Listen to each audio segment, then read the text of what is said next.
Reindeer herding in the Arctic Circle, an emblematic part of the Sami way of life.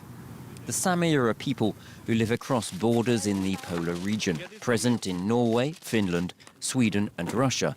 In Norway, the Sami are guardians of indigenous traditions, and they share many cultural traits with the Inuit of North America. We share a lot in common. First of all, the Sami people and the other indigenous people in Kalilat Nunat has been exposed for colonism.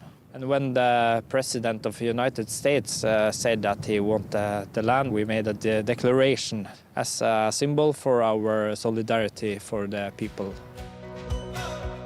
Today, Sami culture is an integral part of the Norwegian identity, as demonstrated by this reindeer race through the streets of Tromsø. But frictions do remain. While reindeer herders do have the right to scrutinise construction projects on their lands, it's the state that has the final say. The state wants to facilitate for large industry projects in the reindeer herding areas. We also have wind parks and the mining industry and so on. It's important that you listen to the indigenous people and you also making decision that doesn't sacrifice our territory, our land, our rights and the international law. The Arctic Frontiers Conference in Tromsø is an opportunity for indigenous peoples to meet and speak with a united voice. Canada is home to 80,000 Inuit. After decades of discrimination, relations with the Canadian authorities have improved. Nathan Obed is president of the Inuit Tapirit Kanatami, which represents the Inuit of Canada. It's always wonderful to participate alongside our Sami partners. And last night I was able to have some reindeer stew at a cultural center here at the local university. And it just reinforces the connections that we have and the diplomacy that we have as Indigenous people and respect for one another. Nathan Obed is also part of the Inuit Circumpolar Council that brings together the Inuit of Canada, Alaska, Greenland and the Chukchi Peninsula of Russia.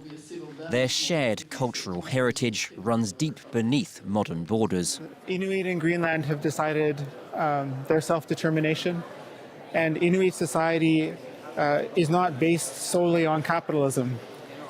Success for the sustainable use of our territories may look very differently than the success that the USA might have to take advantage of our resources or our strategic location.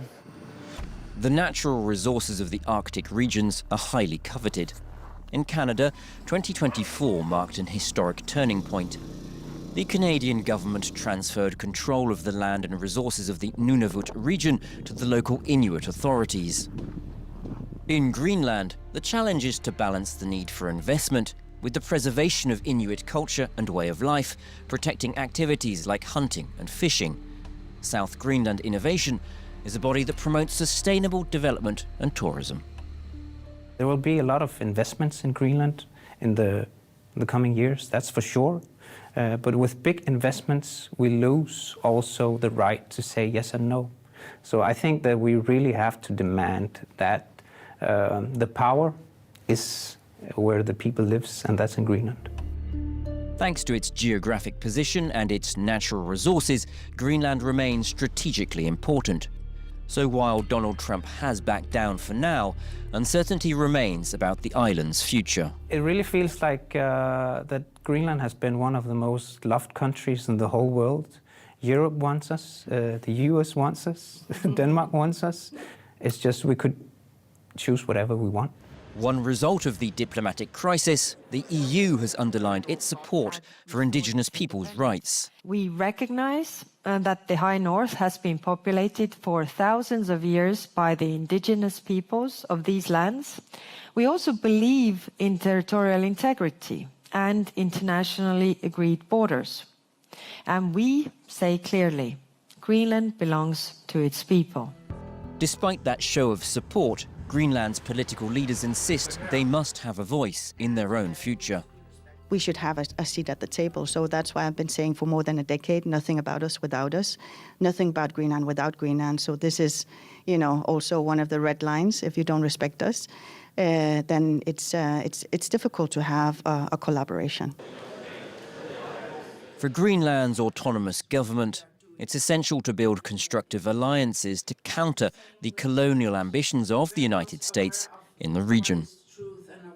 Also a lesson that how fragile the world can be, but at the same time now showing the solidarity also shows, even though how fragile the world can be, solidarity that makes us strong again.